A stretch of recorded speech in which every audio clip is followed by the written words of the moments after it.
মা বোনদের জান্নাতে যাওয়া অতীব সহজ করে দিয়েছেন। আল্লাহ পাকের হাবিব বলেছেন, আল মারআতু ইজান সাল্লাত খামসাহা ওয়া সামাত শাহরাহা ওয়া আহসানাত ফারজাহা ওয়া আতাআত বালাহা।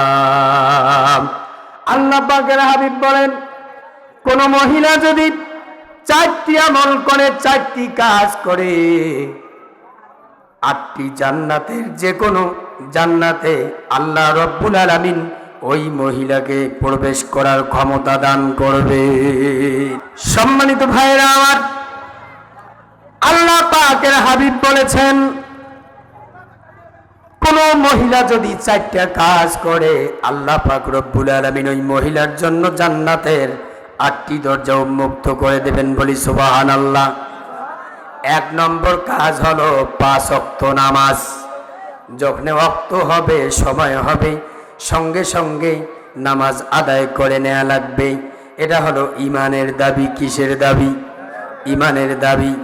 সম্মানিত ভাইয়েরা, নামাজের ব্যাপারে আল্লাহ পাক বলেছেন, ইন্নাস সালাতা তানহা আনিল ফাহশাই ওয়াল মুনকার। আল্লাহ পাক বলেন, নিশ্চয় নামাজ মানুষকে অশ্লীলতা বেহায়াপনা কাজ থেকে বিরত রাখে। নামাজ অশ্লীলতা বেহায়াপনা কাজ থেকে দূরত রাখে। কিন্তু আমরা নামাজও পড়ি, জেনাও করি, আমরা নামাজও পড়ি, জুলুমও করি, আমরা নামাজও পড়ি, সুদও খাই, নামাজও পড়ি, ঘুষও খাই।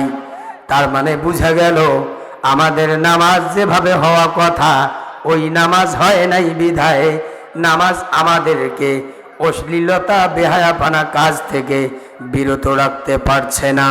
এবার বলেন, নামাজের দোষ না নামাজির দোষ? আরো ধীরে বলেন, নামাজের দোষ না নামাজির দোষ? নামাজির দোষ। নামাজির দোষ কোথায় একটু বলবো, মন খারাপ করবেন না। ও নামাজি, কোরআন দিয়ে নামাজ পড়ো, সমাজ কেন গড়ো না? ঠিক কিনা? নামাজ পড়ব যে কোরআন দিয়ে, পরিবার পরিচালনা করব সেই কোরআন দিয়ে, নামাজ পড়ব যে কোরআন দিয়ে, রাষ্ট্র পরিচালনা করব সেই কোরআন দিয়ে। কার কথা? আওয়াজ তুলে বলুন, কার কথা? আল্লাহ পাকের হাবিব বলেন, কোন মহিলা যদি 4টি কাজ করে তার জন্য 8টি জান্নাত আল্লাহ পাক অবধারিত করে দেবেন। 1 নাম্বার হলো 5 ওয়াক্ত নামাজ। 2 নাম্বার ওয়াসামাত শাহরাহা, রমাদান মাসের রোজা। কোন মহিলার মাসিক এবং অসুখ বাদে যে সময়গুলো পাবে, এই সময় যদি রোজাগুলো আদায় করে, আল্লাহ পাক রব্বুল আলামিন ওই মহিলার জন্য জান্নাতের 8টি দরজা উন্মুক্ত করে দিবেন। 3 নাম্বার ওয়া আহসানাত ফারজাহা, যৌনাঙ্গের হেফাজতকারী। এখন মহিলাদের যৌনাঙ্গ কাকে বলে? মহিলাদের মাথা চান্দি থেকে শুরু করিয়া পায়ে চান্দি পর্যন্ত পুরোটা ঢেকে রাখা ফরজ। 2-1জন ঠিক কইছি, বাকিগুলো কয় হুজুর আমার বউ কথায় শোনে না, আমরা কেমন কই ঠিক কই? ঠিক না বেঠিক? এই জন্য আমরা ঠিক কয় না। আর-রিজালু কাওয়ামুনা আলান নিসা। আল্লাহ পাক বলেছেন, প্রত্যেক পরিবারের প্রধানমন্ত্রী হলেন তার স্বামী। কে? স্বামী। স্বামীকে তার স্ত্রী সম্পর্কে কিয়ামতের দিন জিজ্ঞাসা করা হবে। একজন স্বামী যদি তার স্ত্রীকে পর্দা করবার জন্য শাসন করে আর ওই স্ত্রী যদি পর্দা না করে, কিয়ামতের দিন স্বামী জান্নাতে চলে যাবে আর আল্লাহ পাক ওই স্ত্রীকে জাহান্নামে নিক্ষেপ করবেন।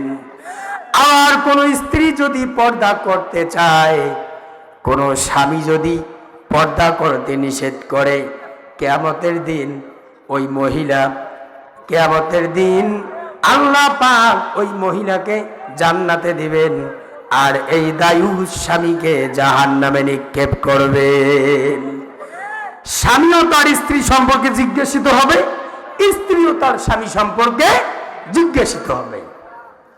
সম্মানিত ভাইয়েরা, দুঃখের বিষয় হলো সমাজের কিছু টাকাওয়ালা মানুষ আছে, কিছু সুশিক্ষিত ব্যক্তি আছে, তারা তাদের মেয়েকে জিন্সের প্যান্ট কিনে দেয়। এত ধীরে বললেন ঠিক? কিসের প্যান্ট দেয়? জিন্সের প্যান্ট। আমি চিন্তা করি এই বেঠি যে জিন্সের প্যান্ট পরছে, যখন প্রস্রাবখানায় আর লেট্রিনে বসে কেমনে বসে? এর জন্য কমোড বাথরুমের প্রয়োজন। কিসের প্রয়োজন? Commode bathroom. এখন কমোড বাথরুম এলাকায় কয়টা আছে চিন্তা করেন। তাহলে দাঁড়ে প্রস্রাব পায়খানা করে মনে হয়। যে টাইট ফিটিং প্যান্ট অনেক ভাইরা পরে দাঁড়ে মারে প্রস্রাব করে। আরে ভাইরে, দাঁড়ে প্রস্রাব করলি? কয় হুজুর এটা এমন প্যান্ট বসলে মনে হয় যে পাছা ফাটি যায়ছে। এরকম আছে না? আছে। অনেক মা বোন এখন আমার উপর রাগ হবে, কইবি কি তুই আর হজে পালি না, আমাদের বিরুদ্ধে চল। তিতা লাগলেও বলা লাগবে আল হাক্কু মুররুন ওয়ালাউ কানা দুররুন। এই হাদিসগুলো এমনি এমনি আসে নাই। আসাকিতু আনিল হাক্কি ফাহুয়া আখরাজুশ শাইতান। যে ব্যক্তি হক জানে, জুলুমের ভয়ে বলে না, সেটা হলো বোবা শয়তান। ওটা কি শয়তান? বোবা শয়তান। সম্মানিত ভাইরা, এই জন্য মা বোনদেরকে এই 4টি কাজ করা লাগবে। এই 4টি কাজ করলে পরে আল্লাহ পাক তাদেরকে জান্নাত দিয়ে দিবেন। 4 নম্বর কাজ হলো স্বামীর ইতাআত করা লাগবে। অনেক মহিলা কয় আমার স্বামী তো ভালো নয়। আপনার স্বামী ভালো নয়, আপনার স্বামী তো আর ফেরাউনের চেয়ে খারাপ নয়। এই পৃথিবীতে ফেরাউনের থেকে খারাপ স্বামী আর একটাও আসবে না, আর একটাও আসবে না। একজন খারাপ স্বামীকে ভালো স্ত্রী ভালো বানাতে পারে, আর একজন খারাপ স্ত্রীকে তার ভালো স্বামীটা ভালো বানাতে পারে। সম্মানিত ভাইয়েরা আমার, এরপরে চলে যাব মা এবং বাবার ব্যাপারে। আমাদের সমাজে মা এবং বাবার ধার ধারে না ছেলে মেয়েরা, আছে না? এরকম আছে।